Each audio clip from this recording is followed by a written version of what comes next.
Hello again. This is Ben Hitchcock Cross talking to you today, and I got a short one here on protections and penalties as mandated reporters of child abuse and neglect. And this comes up in my practice all the time on all sorts of levels.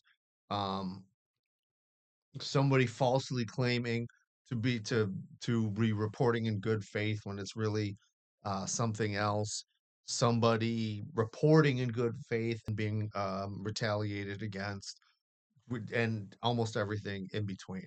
So the big problem here, Wisconsin and Wisconsin legislators, is the law just isn't that good. I mean, if we look at the Texas law, and we will, it's a lot better. Um, and so that I think is ultimately what the problem is. So let's just look here at the law needs to be improved in Wisconsin. That's what the problem is. So what do you have at the once time?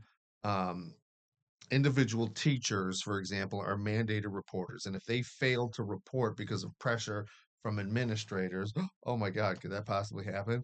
Then you better believe that CPS and the Department of Public Instruction is going to go after them like a ton of bricks. So sometimes do they report? Do they not report? That's what the dilemma is. And then, but the remedies let's put it like this. The ability for the government to go after a teacher for not reporting or misreporting is up here. The ability for the teacher to protect themselves from retaliation is down here. That's the theme here. All right, let's see what we got. This is from Wisconsin CPS site here. Child abuse. And I'm totally against child abuse, and I totally think the mandatory reporter laws have improved the situation. But we still have work to do. Child abuse and neglect threatens a child's safety and have a long-term negative physical, psychological, and developmental impacts. Child Protective Services has greatly improved safety, and functioning for many families in Wisconsin. Man, I hope you got some citation for that. You're not just saying that, CPS, but okay, that's what they're saying. When the right situations are reported, child welfare professionals have been able to partner with families to improve safety and long-term outcomes. Man, that's probably accurate. School staff must make a report when they have reasonable cause. That's true. This is a really disjointed and poorly written paragraph. Protections in the law.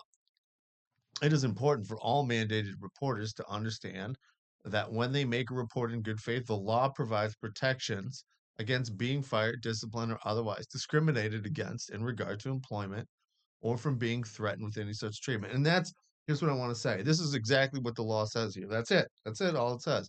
You're protected. It's unlawful to do this. The reporter is protected from both civil and criminal liability. Okay. There's also confidentiality protections. Reporting in good faith. Now, this is the key definition here, and I think this is disjointed, but this is going to just tie in all these concepts. Making a report in good faith includes using professional judgment and critical thinking by pausing, considering the situation, and reflecting on biases that may be impacting an inclination report. And this happens a lot, especially in um, situations where there's like an ultra minority of 5% somewhere in that area, and there's otherwise it's just a complete majority, 95% something else.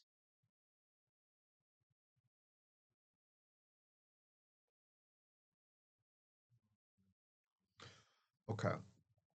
Um, so that's the key concepts of what you have to understand here is that um, they do recognize that. Look, the typical story is here is that black kids go to a white school district, and the behaviors in a white parent are seen to be appropriate. Same behaviors in a black parent are seen to be like too much. Is probably the best word. There are criminal penalties in a statute for mandatory reporters who intentionally violate mandatory reporter laws by failing to report. So that's what we said. There's a criminal statute that will get you um, if you don't report.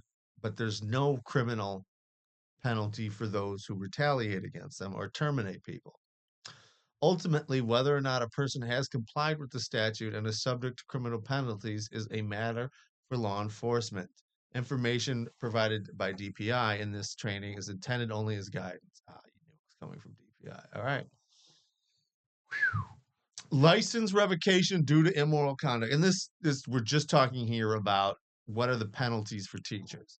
What DPI does have authority over is whether a licensee has committed immoral conduct as defined by the statute, which is very nebulous, as I can definitely tell you. If DPI finds that a licensee has committed immoral conduct, it may revoke the license. DPI has conducted investigations into whether a licensee's failure to make mandatory report constituted immoral conduct, but it is important to note that such investigations are rare.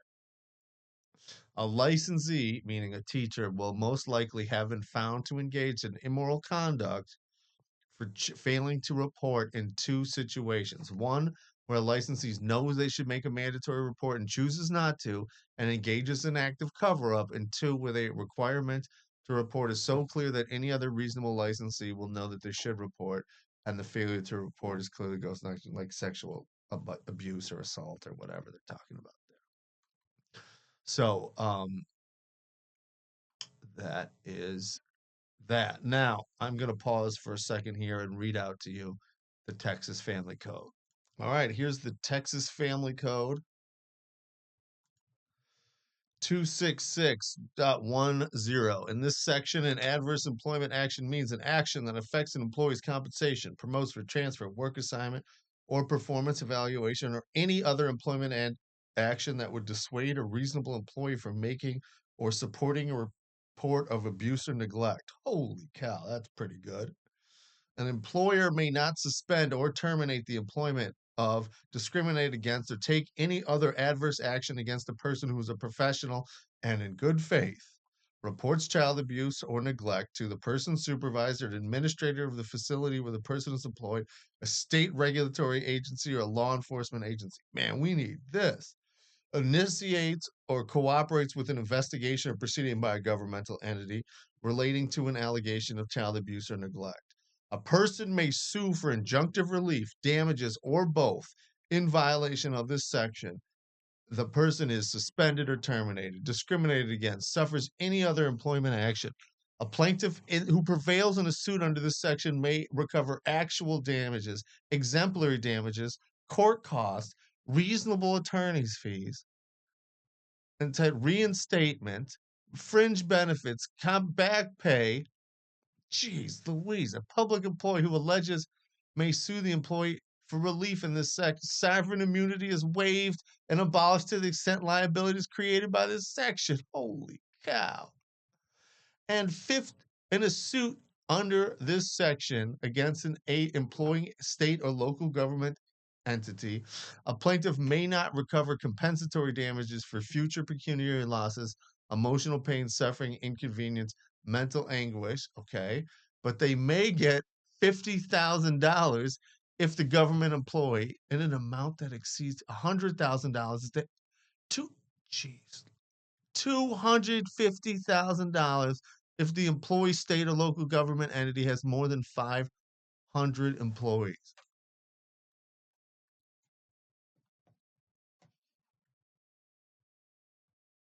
Dang. The plaintiff has a burden of proof. Presumption the plaintiff employment was suspended or terminated, that the plaintiff was other for reporting if the suspension occurs before the 61st date after the date on which the person made a report in good faith. A suit under this section may be brought in a district or county court. Dang. Venue. That's holy cowsowitz. Well, that is an opposite approach. Jeez, I'm still the deafening. I'm like, I can't even believe it. Dang. Good, like it or hate it, that's some law. You can't just, that is some law. Dang. All right. Thanks for sticking with us. We'll keep you informed.